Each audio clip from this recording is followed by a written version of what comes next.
নমস্কার, Bandita and mother's ব্লগে সবাইকে সকলকে স্বাগত জানাই। এই যে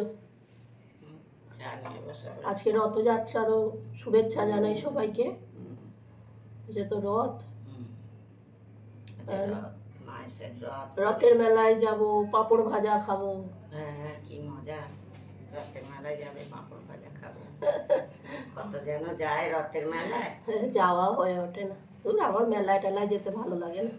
মেলায় যেতে ভালোবাসতো আমার ছোট মেয়ে, আমার নাতনি, বাবা। বিস্কুট খেতে চলে এসছে, এখানটাই ঘুমাচ্ছিল। বিস্কুট খাবি?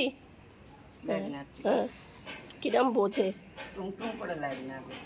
বিস্কুট খাবি? বুঝে গেছে। এই যে বেরিয়েছি, দোকানে যাচ্ছি, একটুখানি ক্যাপসিকাম আনবো, ওই আজকে একটু করবো, ইচ্ছে আছে ওটসের চিল্লা। যাচ্ছি দোকানে। বৃষ্টি হয়েছে, রাস্তায় জল জমে গেছে, দেখাচ্ছি তো। রাস্তায় সব জল জমে কি অবস্থা, চারদিকে খুঁড়ে টুড়ে কি অবস্থা করেছে। ফল কিনে আনলাম, ওই ফল কিনলাম। এই যে ক্যাপসিকাম, গাজর আর ধনে পাতা নিয়েছি। ধনে পাতার গোড়াগুলো মা করে ফেলছিল, আর বড্ড বালি তো, মাটি, লাল মাটি যে তো এগুলো। এই নিয়ে এলাম। আর ঠাকুরের বলে আজকে একটু মিষ্টি নিয়ে এলাম।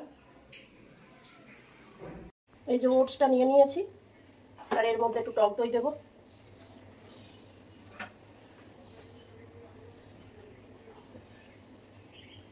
এই যে টক দই দিলাম, এরপর মা সবজিগুলো কাটলে দেবো। এটা এর মধ্যে দিলাম হচ্ছে যে টমেটো, পেঁয়াজ, গাজর আর হচ্ছে ক্যাপসিকাম, ধনে পাতাটাও দেবো।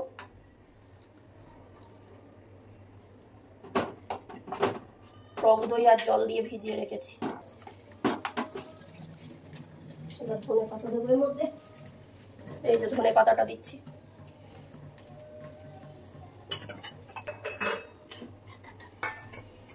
এই যে সব দিয়ে এবার মিশিয়ে নিচ্ছি। বাচ্চারা খেতে খারাপ বলে তো, কালারফুল ওই একটুখানি হলুদ দেবো, সাদা সাদা লাগছে বড্ড। Yellow bell pepper, red bell pepper, আরো ভালো লাগবে দেখতে। এক ফোঁটা হলুদ দিলাম। এই যে তেল দিচ্ছি, অল্প করে দিলাম। ওইটা এবার ব্রাশ করে দেবো।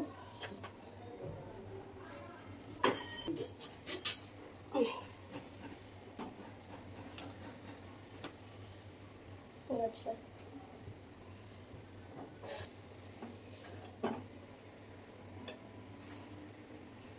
গরম হয়ে আছে, এইবার দিয়ে দেবো। একটু স্প্রেড করে দেবো।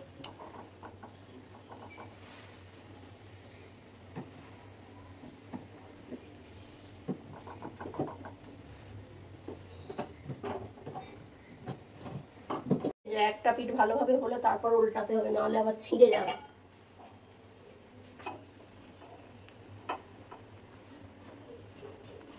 টিফিন করলাম, দুজনে ব্রেকফাস্ট করলাম, করে এবার মা ওই যা থালা বাসনগুলো জমেছিল ওগুলো বের করে রাখলাম। মা মেজে মুজে রাখ। আজকে যখন ছুটি পেয়ে গেলাম, তখন ভাবলাম যে এই ঘরটার ফ্যানটা পরিষ্কার করি। এই ঘরটা নয়, শুধু বেডরুমেরটা শুধু নয়, ডাইনিং রুমেরটাও ফ্যানটা পরিষ্কার করব। আগে এই ঘরেরটা করে নিলাম। এই ঘরের ফ্যানটা মাঝে মধ্যেই পরিষ্কার হয়, কিন্তু জানো তো ডাইনিংয়ের ফ্যানটা পরিষ্কার হয় না, এত উঁচু। এটা তো খাটের ওপর ওই চেয়ার রেখে আমি করতে পারছি, কলিং দিয়ে পরিষ্কার করছি। আর ডাইনিংয়েরটা তো অনেক দিন পরিষ্কার হয় না, ওটা এবার ওই ঘরেরটা করব। আর তার মাঝখানে ভাবলাম যে এইগুলো পরিষ্কার করছি আর ওই ফ্যানটা পরিষ্কার করছি, তার ধুলোগুলো উড়েছে। এবার টেবিলটাও খুব নোংরা হয়েছে, ওই জন্য ধুলোগুলোও পরিষ্কার করে নিলাম। টিভিটাও পরিষ্কার করলাম। কী আর করবো, এগুলো তো করতেই হবে বলো, ছুটি পেলাম যখন করেই নি। এবার দেখো না, ওই ঘরের ফ্যানটা এত উঁচু, চেয়ারের ওপর টুল দিয়ে এবার ভাবছি কি করে উঠবো আমি ওপরে। তবে ওই ঠাকুর ঘরেরটাও যখন পরিষ্কার করেছি এরমভাবেই করেছি। খুব ভয় লাগে এরমভাবে করতে, হাত পা কাঁপে, থরথর থরথর করে হাত পা কাঁপে। মা বারণ করে, তাও মা বলছিল যে হ্যাঁ তোর এইসব করার কি দরকার, 100 টাকা দিলে লোকে করে দেবে। আরে 100 টাকাটাও তো টাকা, যখন করতে পারছি আর হাত পা একটু কাঁপছে। মা ওই যে দাঁড়িয়ে রয়েছে ভয়ে, ওই যে পরিষ্কার করছি ভয় পাচ্ছে, বলছে তোর এইসব দরকার কি। এবার কলিন দিয়ে পরিষ্কার করছি, অনেক দিনের নোংরা তো পরিষ্কার হচ্ছিল না। মাকে একটু বললাম যে তাহলে একটুখানি ওই সার্ফ বা সাবান একটু জল দিয়ে এনে দাও, একটু ওর মধ্যে মাখিয়ে নিয়ে তারপর পরিষ্কার করি। আর বলেছি কি রেগে গেছে, হ্যাঁ যেটুকুনি পরিষ্কার হয়েছে একবার কলিন দিয়ে করছে, একবার সাবান দিয়ে করবে, হ্যাঁ নিজে যা মনে করেছে তাই, যা খুশি করিয়ে যা বলে এনে দিল। তা আমিও দেখলাম ওই যে ওই দিয়ে একটু মাখিয়ে রেখে তারপরে পরিষ্কার করে ফেললাম সঙ্গে সঙ্গে। মানে এমনি তো খুব ভয় করছে, এদিক ওদিক নড়তে পারছি না এক জায়গায় দাঁড়িয়ে থেকে, আর হাতটাও ঠিক মতো পাচ্ছি না, এতটা উঁচু।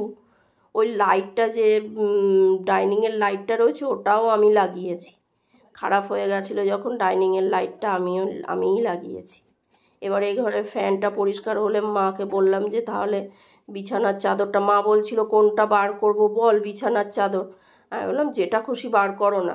তা বললো না থাক তুই এসেই বার করবি, বলে এই হচ্ছে মা মেয়ের কথাবার্তা।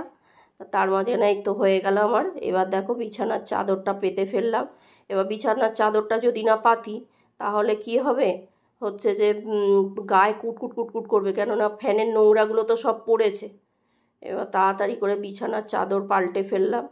মা বলেছিল যে বালিশের ওয়ারগুলো পাল্টে দেবো, তা আমি বিছানার চাদর পাল্টে নিলাম। তার মাঝখানে মা আবার চান করতে ঢুকলো, আমি তারপরে ওই চাদর টাদর পাল্টে নিচের দিকে নেবে টেনে টেনে দিলাম।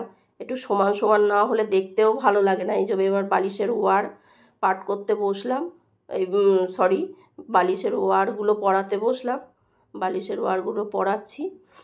আর মার মনে হয় মা তখনও চান করতে ঢোকেনি, এবার ঢুকবে আস্তে আস্তে। তার মাঝখানে মা বললো যে কি রান্না করব। আমি যা বলছে ডিম ভাজা আর ভাত করবো, বললাম হ্যাঁ হ্যাঁ দুজনের তো হয়ে যাবে, যেহেতু টিফিনে চিল্লা খেয়েছি অতটাও পেটে ফাঁকা নেই, ভারী ভুড়ি আছে। ওই জন্যে মা বললো ডিম ভাজা আর ভাত করে, বললাম তাই করো। এই করতে করতে কাজ করতে করতে কত বেলা হয়ে যায়। ছুটি পেলে মনে হয় একটু রেস্ট নেব, সে আর হয়ে ওঠে না আমার। এই বাজারে যাওয়া দোকানে যাওয়া এই সব করতে করতেই সময় চলে যায়। আর দেখো তোমাদের সঙ্গে কথা বলতে বলতে আমার কতটা কাজ এগিয়েও গেল। আমি বালিশের ওয়ারগুলো করে ফেললাম, পাল্টে ফেললাম। এবার পাশ বালিশটার ওই এটা আটকে নিয়ে এবার হচ্ছে যে মুখটা আটকাতে হবে তো দড়ি দিয়ে, ওই জন্যে ওরমভাবে আটকাচ্ছিলাম। দেখো এইবার বালিশগুলো গুছিয়ে গুছিয়ে রাখবো। মার এই যে বালিশের তলা চাদর না থাকলে হয় না। তোমরা ভাবে দুজন মানুষ চারটে বালিশ কেন, ওই পায়ে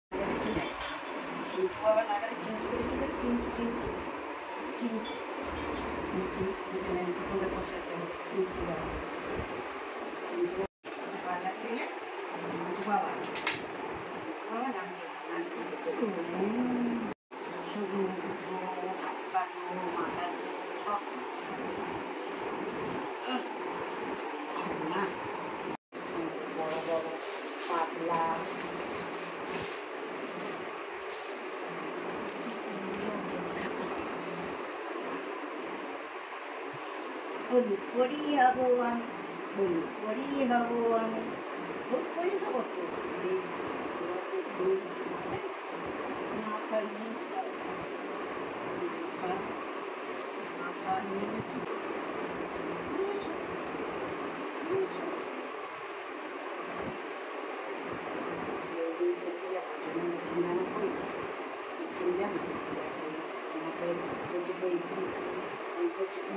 ঠক করি, দেখো তোর মা আমি ঠক করে ফকাবো করো, ফকাবো করো, সবাই একটা করে একটা দুটো চার ভাগে যা করবে সেটাই।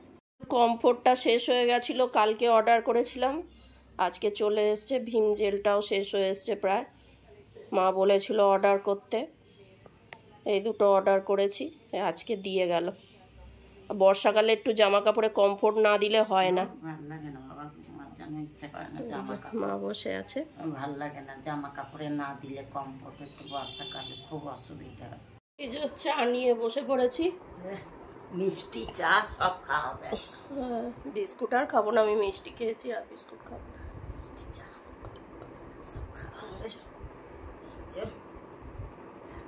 এলাম এই ডিনার করলাম, চিল্লা খেলাম, তারপরে ডগিটাকে দুধ দিয়ে ভাত দিয়ে এলাম। এবারে এডিটিংয়ে বসবো।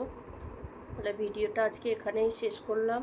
তোমাদের যদি ভালো লাগে তাহলে লাইক করো, কমেন্ট করো, সাবস্ক্রাইব করো। তোমরা সবাই সুস্থ থেকো, ভালো থেকো, সাবধানে থেকো। দেখা হচ্ছে পরের একটি ব্লগে।